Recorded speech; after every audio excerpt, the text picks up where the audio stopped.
All right, Marcus, come So I'm on going to back. tell you about with Cachet. One of the best nights of the year was we were at the Grand Ole Opry for Camille Parker's debut. And it was myself, Cachet, Reese Palmer, who CMT host, also groundbreaking African-American female country artist, Miko Marks, an Americana star, Madeline Edwards, independent country favorite, also debuted at the CMA Awards in 2021. Madeline has got a heck of a voice. Yeah, there were literally 7 black women backstage at the Grand Ole Opry. It's an unprecedented thing. Unprecedented things are happening all over Nashville right now. Just as we have a brief little stall here, we'll talk about somebody like Post Malone, who came to town for literally 11 months.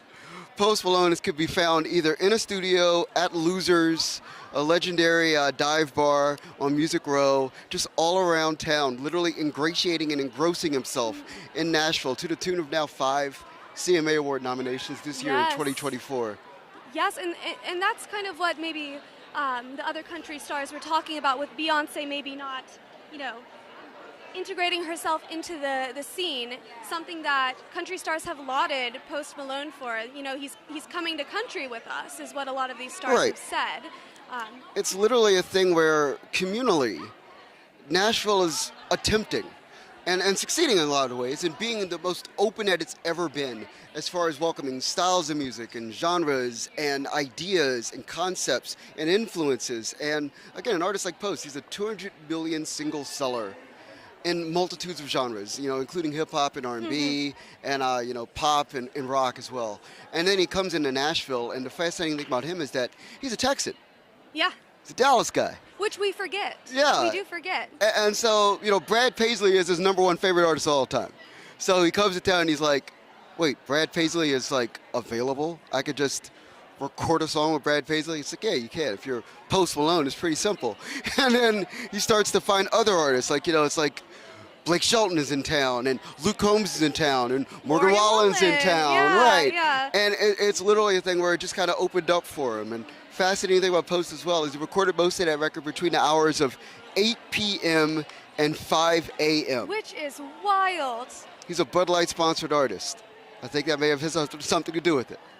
Yeah, I hope some coffee, too. Exactly, during the morning hours. There's a singer-songwriter, Ernest, the #1 chart topper with a song called Cowboys. One of my favorite things about Ernest is we did an interview once at 9 o'clock in the morning.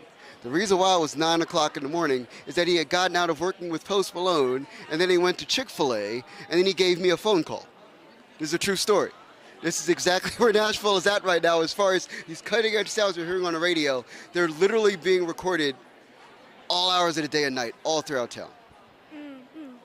It's going to be great to see Post up on that stage tonight. Yeah, doing California Sober with Chris Stapleton. Again, it's one of those things where Chris Stapleton is an artist who's available. You could just kind of say, hey, I want to do a song and I want to have an idea, and maybe Chris Stapleton will cut it. And Chris Stapleton's at a place in his career where, it's been 10 years since he was on the stage with Justin Timberlake doing Tennessee Whiskey at the CMA Awards. Him now, Right. I was just at the ASCAP Awards the other night, and he is the artist and songwriter of the year. He is at this landmark spot in his career. Right, absolutely. So we have one of the greatest artists in music, literally, Mr. Charlie Worsh.